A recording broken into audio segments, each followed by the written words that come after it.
안녕하세요. ETF 꾸러미입니다. 여러분 요즘 시장 어떠신가요? 내일 아침 눈을 뜨자마자 나스닥 지수를 확인하고 혹시나 내 종목이 떨어졌을까 가슴 졸이며 하루를 시작하고 계시지는 않나요? 오늘 영상의 시작은 조금 도발적인 질문으로 해보겠습니다. 여러분은 시장을 맞추려는 예언가인가요? 아니면 변화에 몸을 맡기는 대응가인가요? 투자의 세계에서 가장 위험한 단어는 바로 이번에는 다를 거야 혹은 내 느낌엔 곧 오를 것 같아라는 주관적인 판단입니다. 시장은 거대한 파도와 같습니다. 서퍼가 파도의 방향을 바꿀 수 없듯 우리도 지수의 흐름을 바꿀 수 없습니다. 하지만 파도를 어떻게 탈지 결정하는 기술은 가질 수 있죠. 오늘 저는 제가 26년이라는 긴 마라톤을 완주하기 위해 장착한 기계적 비중 매매의 실체를 가감없이 보여드리려고 합니다. 오늘은 4월 20일, 먼저 지난주 성적표부터 살펴보죠. 타이거 미국 S&P 500은 지난주 대비 플러스 0.21% 상승했습니다. 코스피 200은 지난주 대비 0.48% 상승했습니다.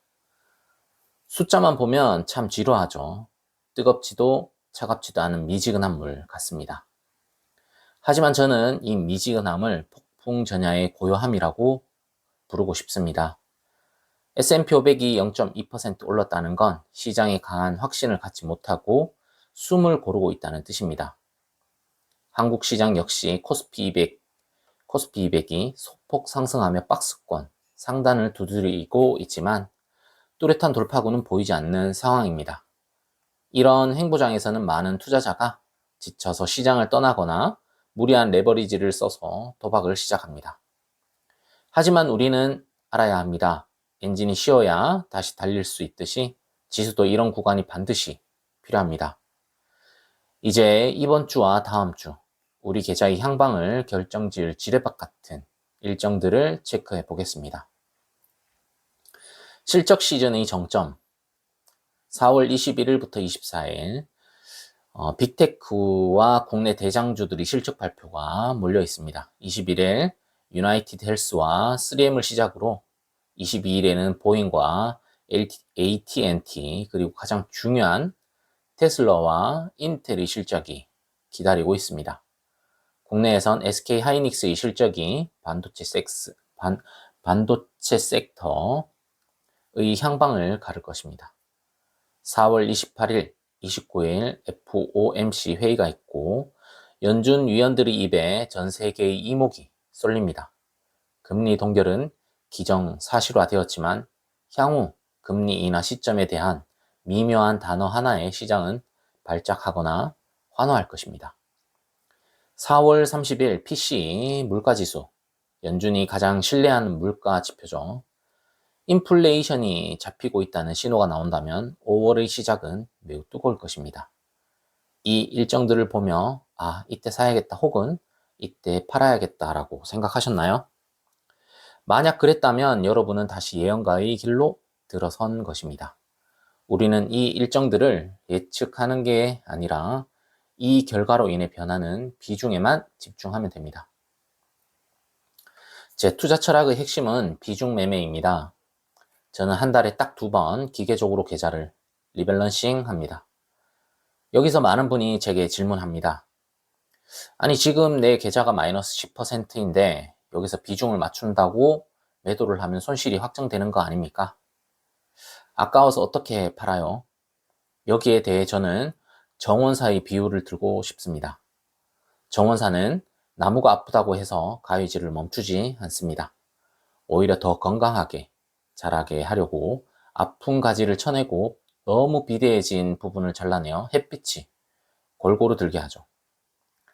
제가 마이너스 수익률임에도 불구하고 원칙에 따라 매도하는 것은 손절이 아니라 교정입니다. 주가가 하락하면 미리 정해둔 원칙에 따라 레버리지 비중을 늘립니다. 주가가 상승하면 욕심을 버리고 다시 기본 비중으로 줄여 수익을 확정합니다. 이것은 마치 자동 온도 조절 장치와 같습니다. 방이 추워지면 히터를 틀고 더워지면 에어컨을 켜서 항상 24도를 유지하듯 제 계좌도 시장 상황에 맞춰 스스로 균형을 잡게 만드는 것이죠. 내 감정에 개입할 틈을 주지 않는 것, 그것이 제 매매의 전부입니다. 오늘 제가 강조하고 싶은 키워드는 하락장 방어력과 분배금 재투자입니다. 우리가 투자하는 커버드콜 ETF들을 보세요. 이 상품들은 상승장에서는 일반 지수형 ETF보다 조금 덜 오를 수 있습니다. 하지만 횡보장이나 하락장에서는 그 진가를 발휘합니다. 매달 꼬박꼬박 들어오는 분배금은 하락장에서 우리 마음을 지켜주는 든든한 방패가 됩니다. 분배금을 받아서 맛있는 걸 사 먹는 것도 좋지만 저는 그것을 다시 씨앗으로 사용합니다. 시장이 지루하게 횡보할 때, 남들은 한숨 쉴 때 우리는 그 분배금으로 주식수를 늘려야 합니다. 비유하자면 비가 오지 않는 가뭄의 시기에 남들은 하늘만 바라보며 기우제를 지낼 때 우리는 묵묵히 저수지에 물을 채우는 것과 같습니다. 나중에 상승장이 왔을 때 누가 더 큰 농사를 지을 수 있을까요? 당연히 저수지를 가득 채워둔 우리입니다. 투자는 결국 시간과의 싸움입니다. 저는 10년, 20년 뒤 10억, 20억의 자산을 만드는 장기 프로젝트를 진행 중입니다. 지금 당장 이번 주에 1%가 오르고 내리는 건 26년이라는 긴 여정에서 보면 아주 작은 점에 불과합니다. 지금 계좌가 파랗게 질려 있나요? 아니면 너무 지루해서 다 팔아치우고 싶으신가요? 그럴 때일수록 숫자가 아닌 시스템을 믿으세요. 내가 만든 원칙이 나를 부자로 만들어 줄 것이라는 믿음. 그 믿음을 지탱하는 것이 바로 멘탈 관리입니다. 여러분의 계좌는 여러분의 인내심만큼 성장합니다. 시장의 소음은 끄고 여러분만의 투자 엔진 소리에 집중하세요.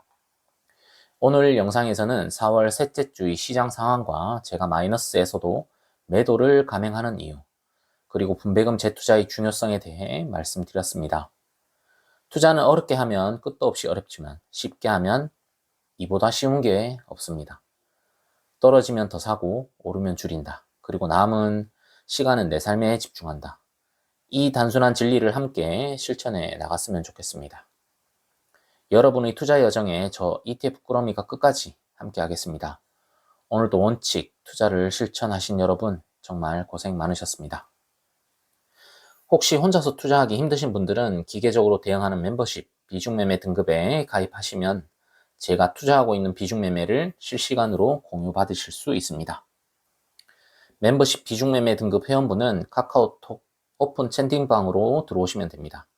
카카오톡 오픈 채팅방은 ETF 꾸러미 채널의 멤버십 전용 게시물과 전용 영상의 링크를 걸어두었습니다. 감사합니다.